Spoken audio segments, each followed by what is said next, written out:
Your true wealth is your time and freedom. Money is just a tool for trading your time. It's a container to store your economic energy until you're ready to deploy it. But the whole world has been turned away from real money and has been fooled into using currency. A deceitful impostor that is silently stealing your two most valuable assets, your time and your freedom. Welcome to the rabbit hole. We are entering a period of financial crisis that is the greatest the world has ever known. The wealth transfer that will take place during this decade is the greatest wealth transfer in history. Wealth is never destroyed, it is merely transferred, and that means that on the opposite side of every crisis there is an opportunity. The great news is that all you have to do to turn this crisis into your great opportunity is to educate yourself. I believe that the best investment that you can make in your lifetime is your own education. Education on the history of money, education on finance, education on how the global economy works, education on how all of these guys, the central bankers, the stock market, how they can cheat you, how they can scam you. If you learn what is going on and how the financial world works, you can put yourself on the correct side of this wealth transfer. Winston Churchill once said that the further you look into the past, the further that you can see into the future. This program is all about creating your own crystal ball, being able to gaze into the future, being able to change this crisis, the greatest crisis in the history of mankind, into your great opportunity.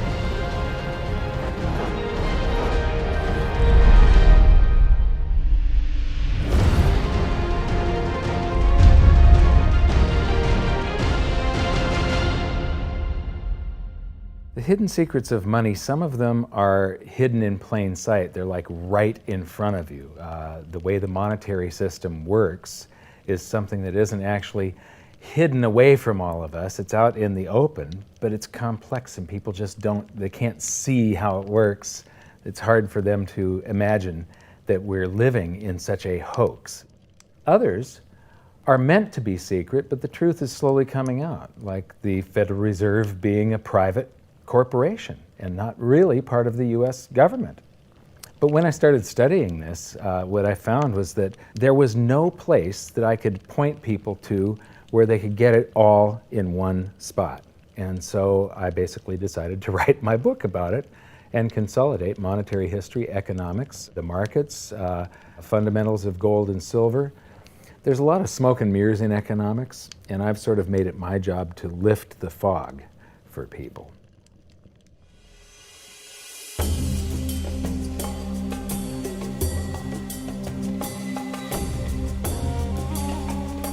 Welcome to Egypt. This is where it all began. Roughly 5,000 years ago, the Egyptians started using gold and silver as their predominant form of currency. But it was not yet money. The pieces of gold and silver that they were using were odd sizes and weights, odd purities, so it still was not interchangeable, where each unit is the same as the next. This meant that nothing really had a price yet. You couldn't put a price of so many coins on something because they didn't have coins yet. Trade was still difficult. It was still a guessing game when it came to the exchange of values.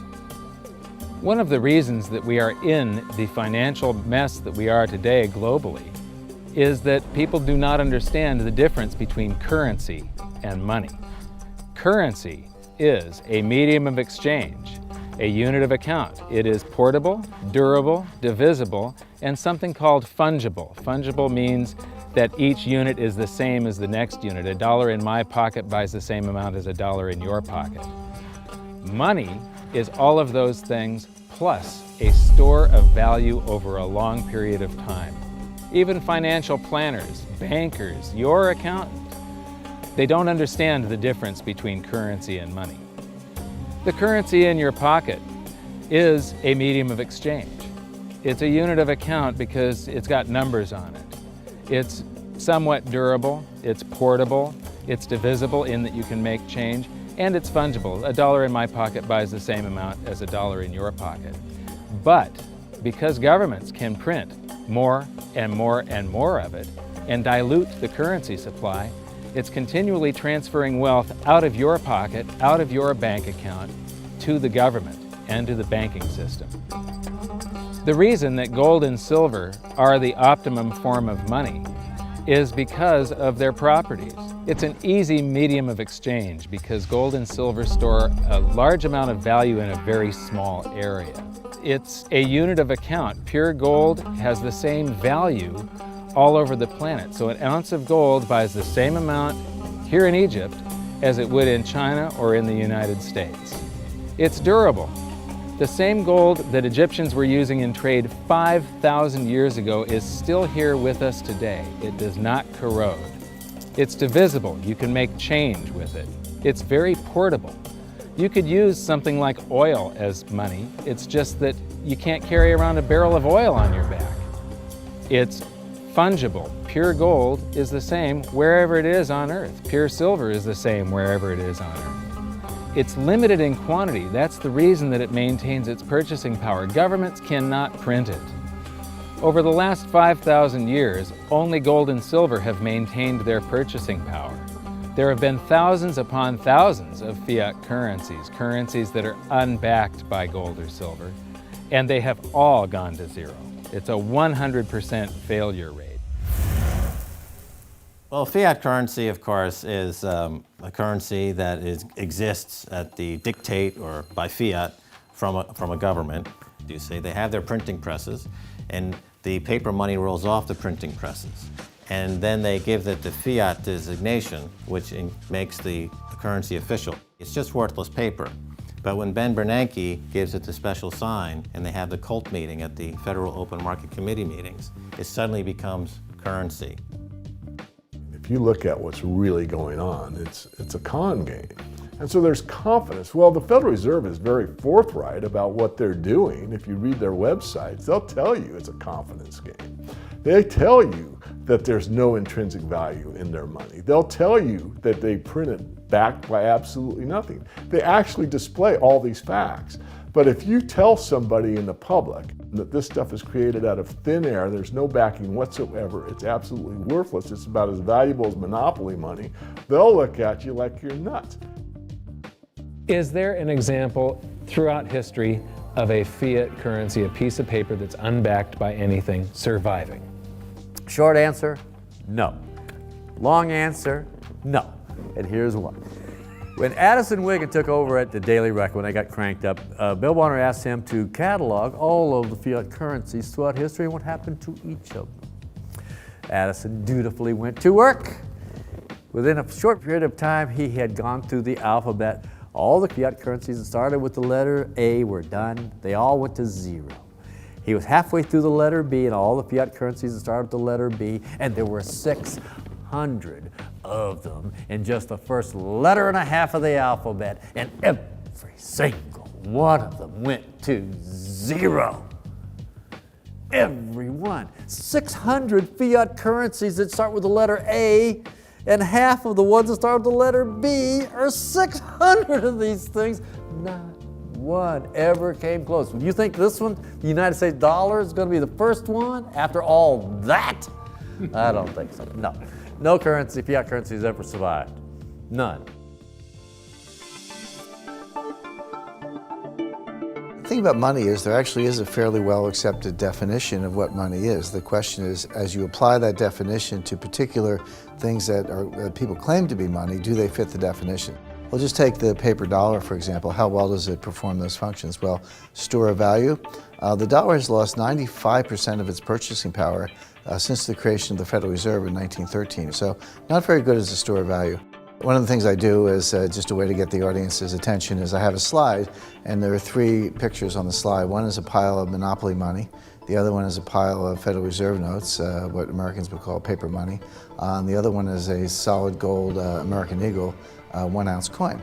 And the title of the slide is, which of these is not like the other? And if you know the show Sesame Street, or you have children who watch it, it's one of the favorite vignettes in Sesame Street. And what it really is a kind of IQ test for 5-year-olds. They're supposed to look at the 3 things and look at characteristics and find the one that's not like the other. Well, I've shown this slide to groups of Ivy League University professors, and I've also shown it to, children, kind of 5 years old, my nieces and nephews and so forth. And when the professors look at it, they say, well, clearly the dollars are not like the others, because gold has no role as money, and monopoly money is junk, and the American dollar is a store of value, so that's not like the other. But the children look at it and they say, well, the gold coin is not like the other, because the other two are just piles of paper, and the gold coin is clearly something different. So my question to the audience is, who's smarter, a 5-year-old or an Ivy League professor? Before World War I, each note that a treasury issued would say that there have been deposited with the United States Treasury $20 in gold coin payable to the bearer upon demand. The money was in the vault. The currency was a note they gave you that was a claim check, only a claim check on the money, the same as if you go to the dry cleaners and you give them your shirt and they give you a claim check for your shirt. The value is that shirt at the dry cleaners, not the piece of paper that says that you own that shirt. So our currency that circulated was the paper US dollars, and they were claim checks on money. The next hidden secret is the difference between currency and money. Money must be a store of value and maintain its purchasing power over long periods of time. As we progress through this series, you'll learn that national currencies are really a tool used by the government and the financial sector to leech away your time and your freedom by stealing your purchasing power. So rather than storing your economic energy, currencies leak. Now compare that to the gold and silver the Egyptians were using. Like I started with, it still wasn't money because it wasn't interchangeable yet. But they were on the right track, as gold and silver have proven over thousands of years to be the ultimate store of value. Gold is only formed when a star explodes, a supernova, and it stays around forever. This is one of the properties that make it the ultimate money.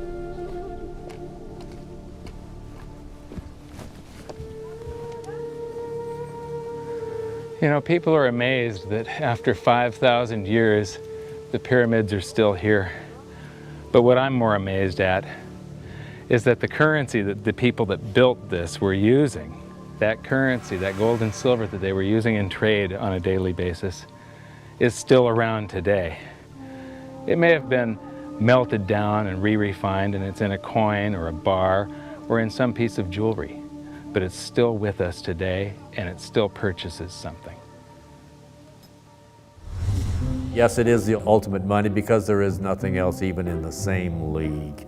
It's divisible, it's permanent, it's a store of value, it's a unit of account. It's got everything you want out of money, but it doesn't go away, and it can't be increased. That is what makes gold the most beautiful money of all. What more could you ask out of a money? It keeps governments under control. You can maintain a solvent system. Governments don't like gold at present because they're getting away with the fiat currencies, and they'll do everything they can to discredit it as an asset class. I mean, my goodness, gold has outperformed the Dow Jones Industrial Average in each of the last 7 years, yet it's not considered a legitimate asset class. Why? Again, it's the fear that maybe gold will be imposed on the system, that it will constrain government ability to spend beyond its means. They can't print it. They can't print it, no. The proper definition of inflation, I use Milton Friedman's definition. Inflation is an expansion of the currency supply. Deflation is a contraction of the currency supply. If you expand the currency supply, eventually prices will rise. And if you contract the currency supply, eventually prices will fall. This is a pool, but it's not a pool of water. This is the currency pool. And these are prices. And if you expand the currency supply, prices like a sponge in water have to rise to suck up the excess currency. Governments never stop printing more currency and adding currency to circulation. Therefore, prices keep on going up, not because the stuff that you're trying to buy is changing. The real estate doesn't change. What has changed is the currency purchases less and less. It's the currency going down, not prices going up. The truth is, what we have that makes our world work right now is a big story. None of it's real.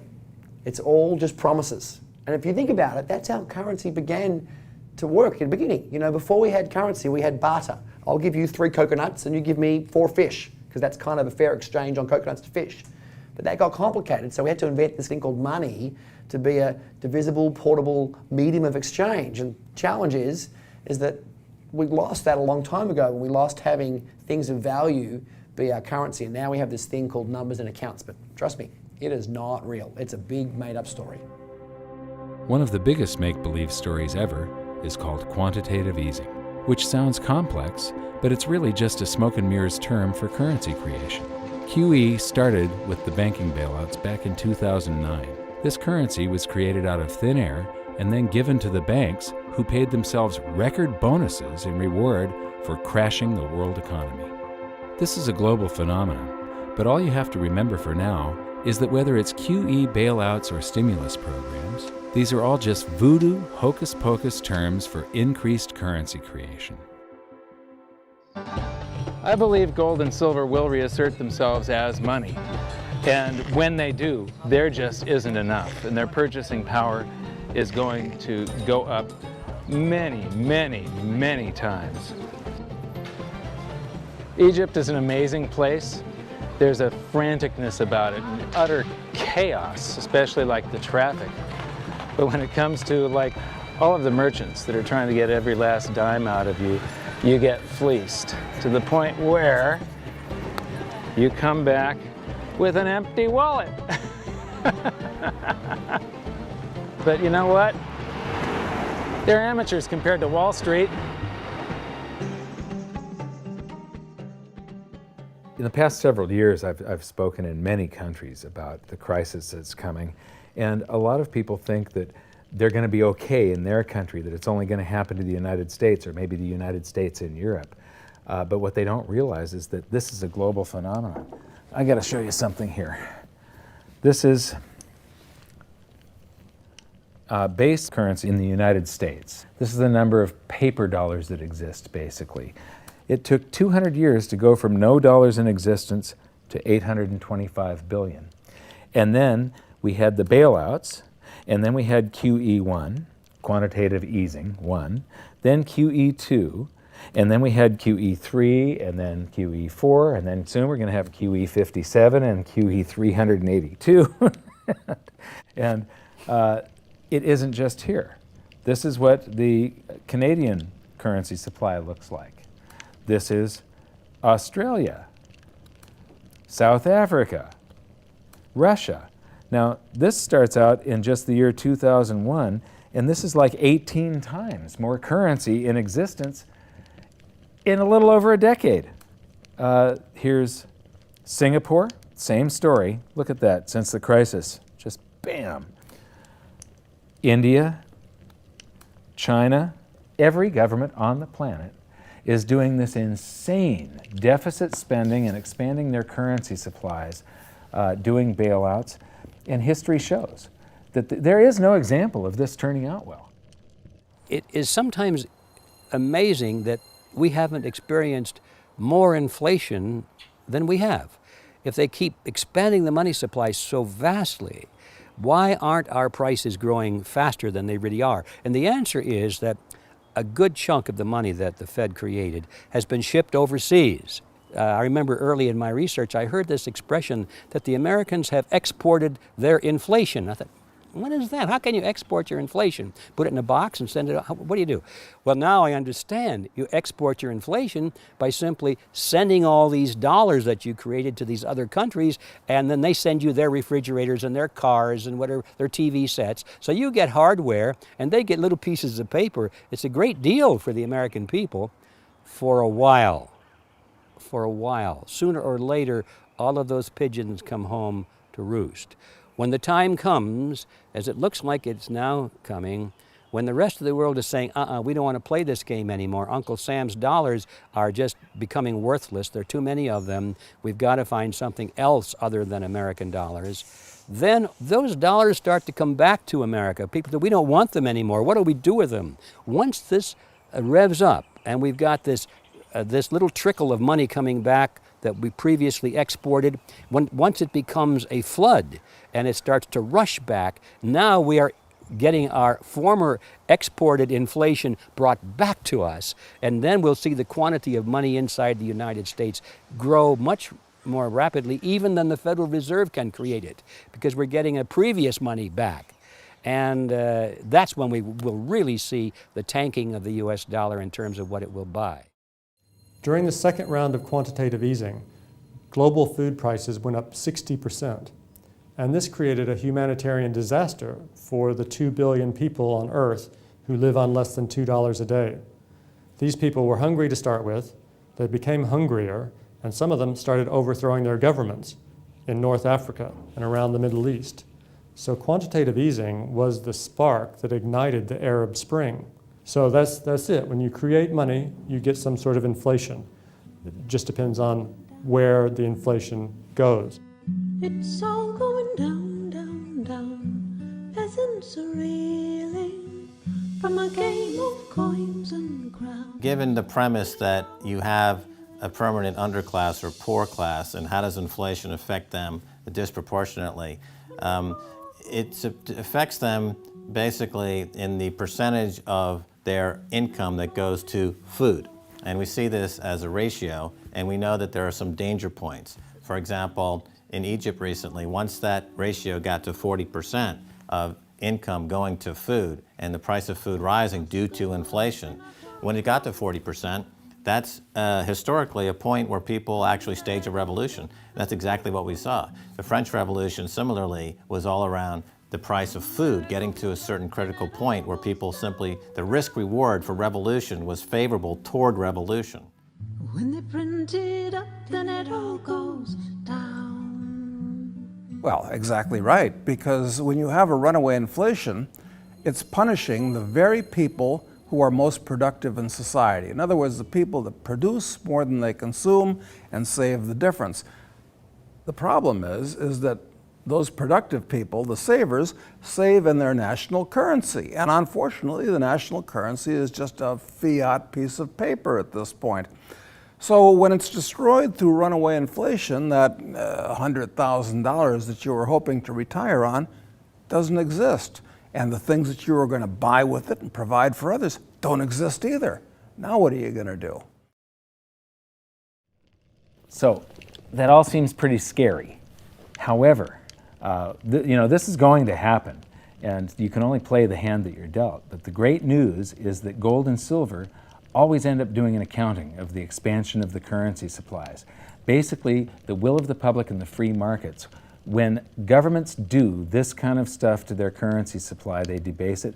Eventually it comes back in inflation. People sense the loss of their purchasing power. They rush back to gold and silver, and they bid the value of the gold and silver up in the country until it meets or exceeds the value of all the currency in circulation. This is a process that's been going on over and over again throughout history, except this time it's happening on a global scale. It has never before happened in all countries at once. And that means that this is the greatest wealth transfer in history. Therefore, it's the greatest opportunity in history, and it's not going to happen again in your lifetime. So now we've learned that your true wealth is your time and your freedom. Money is a trading tool that stores the economic energy that is your time and freedom, whereas currencies leak them away. Gold and silver are the ultimate money simply because of their properties. Fiat currencies are based solely on confidence and always return to their intrinsic value of zero. Governments don't like gold because it imposes restraint.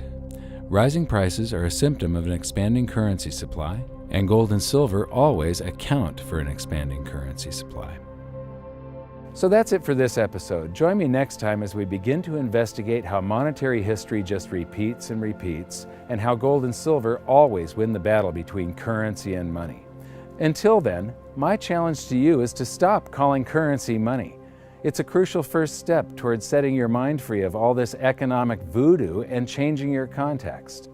You can learn more by watching the bonus features on our website, and if you have any questions, you can post them there, and we'll answer some of your questions in future bonus features. So good luck, thanks for watching, and we'll see you next time.